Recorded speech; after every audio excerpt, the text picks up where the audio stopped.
절대전략입니다. 토마토 투자클럽 김정수 전문가입니다. 안녕하세요. 네, 안녕하세요. 네, 지수가 다시 기운을 차리고 있는데 종목별로는 또 조금씩 변화가 펼쳐지고 있습니다. 오늘장 한마디 어떻게 주시겠어요? 오늘장 한마디는 코스피 2940 거품 제거 구간 공략 전략 제시해 드렸었고 네.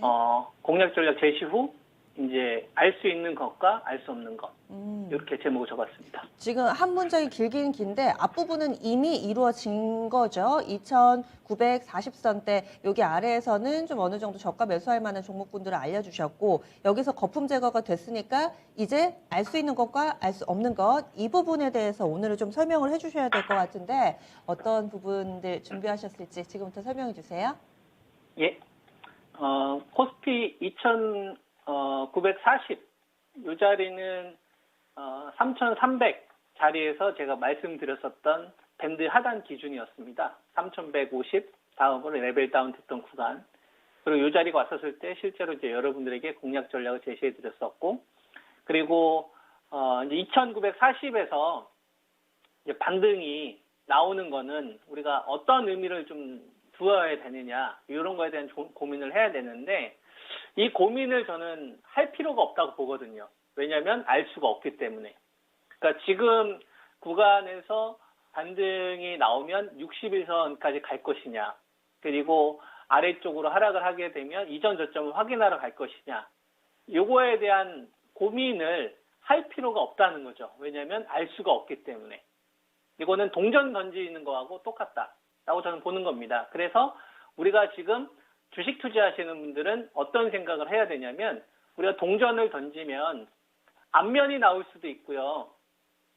또는 뒷면이 나올 수도 있잖아요. 그죠? 그러면 앞면이 나올 확률이 50%, 뒷면이 나올 확률이 50%. 이렇게 우리가 보통 생각을 한단 말이죠. 이렇게 생각하면 안 됩니다. 주식 하시는 분들은. 주식 투자하시는 분들은 동전을 던지면 동전이 설 수도 있다. 이런 생각을 해야 됩니다. 그러니까 30%, 앞면이 나올 확률이 50%가 아닌 거죠. 동전이 설 수도 있으니까. 주식 투자하시는 분들은 이런 생각을 항상 하셔야 돼요. 앞면이 아니면 뒷면 이런 생각이 아니라 주식시장은 얼마든지 갑자기 그냥 가다가 그냥 딱 쓸 수도 있구나. 이런 걸 항상 대비를 하셔야 돼요. 이게 주식 투자할 때 정말 중요하거든요. 어느 구간에 유동성 축소 구간에는 이런 마인드를 가지고 있어야 됩니다. 유동성 확대 구간이 아니라. 그러면 지금 구간에서 올라갈지 하락할지는 투자하는데 아무런 도움이 되지 않으니까 우리가 알 수 있는 것만 해보자. 3,120이라는 숫자. 3,120이라는 숫자. 3,120이라는 숫자. 아래쪽으로 2,890이라는 숫자. 자, 다시요. 코스피 지수 기준으로 3,120이라는 숫자. 그 다음에 코스피 기준으로 2,890이라는 숫자. 요 범위 안에 있었을 때는 그냥 박스권의 하단의 연장선이다. 그 이상 그 이하 없다. 그러니까 여기서 3,050이라서 와 이게 아니라 그냥 박스권의 하단에서 움직이고 있구나. 그리고 2,920이면 다시 하락장 이게 아니라 그냥 박스권 이 범위 내에 있는 거구나. 이렇게 기준을 삼으시면 된다는 얘기예요. 이거를 좀 구체적으로 이야기를 하면 좋을 텐데 시간이 없으니까 잠깐 짧게 이야기를 하자면 2011년도부터 13년도보다는 시장의 한 단계 우리나라가 레벨 다운이고요. 그리고 2017년도 그 반도체 빅사이클 터지면서 우리나라가 그 랠리가 나왔던 그 시기 있잖아요. 그거보다 한 단계 높은 수준에서 지금 시장이 거래되고 있는 겁니다. 즉 2010년도와 2020년도까지의 그 하나의 박스권의 흐름을 보게 되면 약간 중간보다는 약간 위에서 거래되는 수준에서 이 밸류가 나오고 있는 거다. 그거를 이제 수치로 환산을 하게 되면 3,120과 2,890이다 이거죠. 그러면 이렇게 기준을 좀 삼으시면 되겠죠. 그러니까 저 라인을 벗어나야만 뭐 추세 상단을 논할 수 있는 거고 그다음에 박스권이 한 단계 레벨 다운 되는 거다. 이렇게 여러분들이 생각하시면 되겠죠.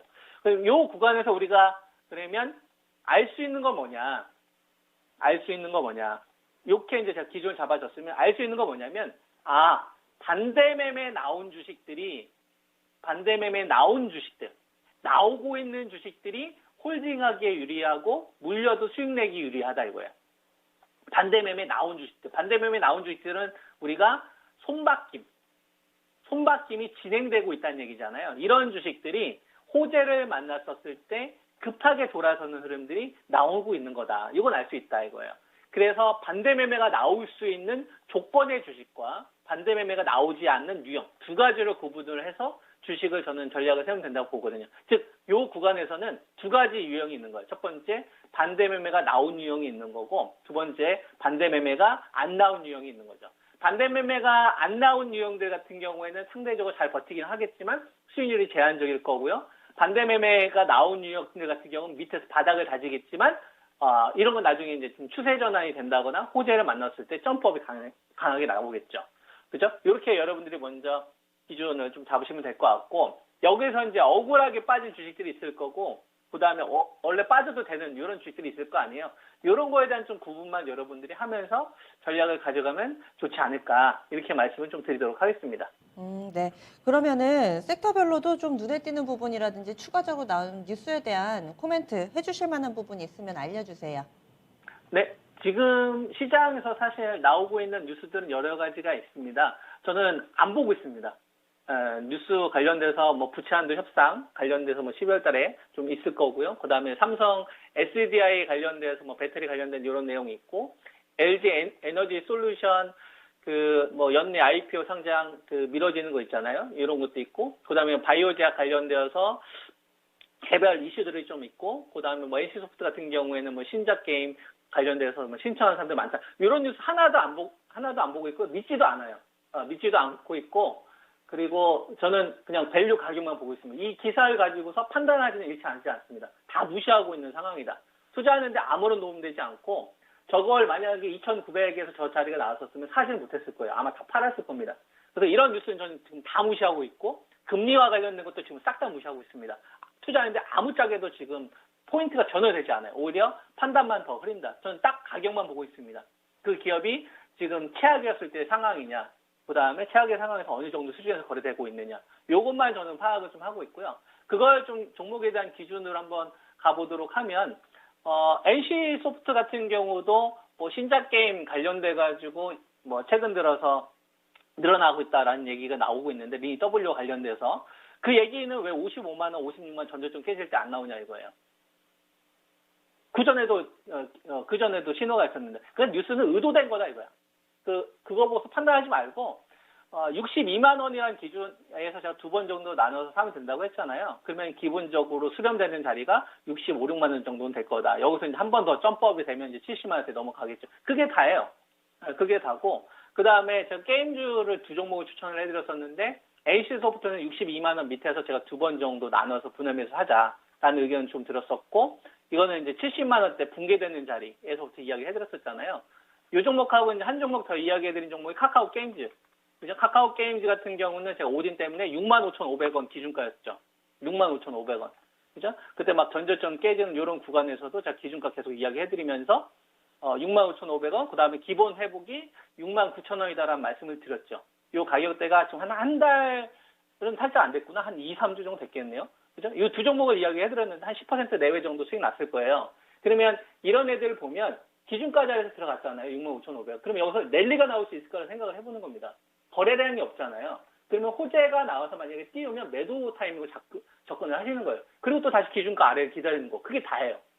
그러니까 가격은 하나로 딱 우리가 기준가하고 투매 기준가 이것만 딱 세팅해 놓고, 호재가 나오는 시점은 유동성 축소 구간은 매도 타이밍이나 이런 걸 기회로 삼는 거고, 악재가 나오거나 주가가 전저점을 깨지면 본질적인 거냐, 본질적인 게 아니냐, 이것만 판단하면 되는 거거든요. 그죠? 그걸 좀 이야기해드릴 수 있고, 그 다음에 게임 하나 더 제가 여러분들한테 말씀 좀 드리려고 하는데, 넷마블이라는 게임입니다. 그동안에는 제가 NC소프트하고 카카오 게임즈 정도만 이제 방송에서 여러분들에게 좀 추천을 좀 드렸었는데, 이제 오늘은 넷마블이라는 이 종목도 좀 이야기를 하려고 하는데요. 뭐 넷마블 보면 저는 뭐로 보냐면 이 기업은 게임 회사가 아니에요 이제. 아니 넷마블 하면 대표적으로 우리나라 뭐 모두의 마블부터 시작해서 리니스 레볼루션 이런 게임 유명한 게임도 있는데 무슨 게임 회사가 아니냐 이렇게 생각하실 텐데, 게임주면 주가가 여기 있지 않습니다. 게임주는 위로 올라와 있고요. 넷마블은 게임 회사였고 게임 회사의 비즈니스 모델을 갖추고 있었던 기업입니다. 지금도 가지고 있는데 주력이 아니죠. 투자회사로 바뀌고 있어요.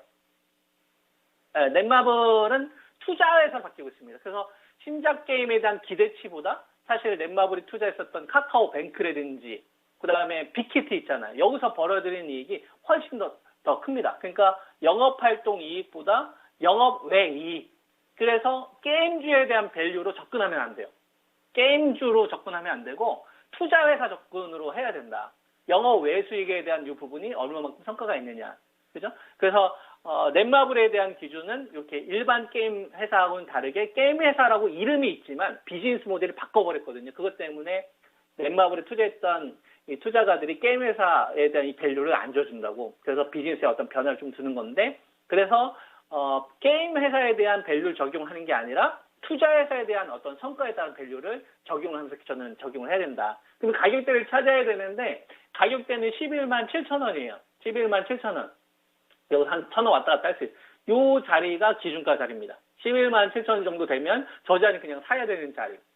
저 자리는 그냥 사야 되는 자리다. 이렇게 이제 말씀을 좀 드릴 수 있습니다. 투매 기준가는 차후에 말씀드리도록 하고, 그래서 뭐 한 7,000원 정도? 이 정도만 떨어지게 되면, 요것도 이제 기준가 자리에 왔으니까 공략이 가능하겠구나. 이렇게 이제 우리가 전략을 좀 세우면 되지 않을까, 말씀을 좀 드리도록 하고요. 네, 일단 오늘 게임만 이야기 해드려야겠네. 시간이 없으니까. 네. 저희 그러면 내일 이 시간에 못다한 이야기 마저 들어볼게요. 고맙습니다. 예, 감사합니다. 네.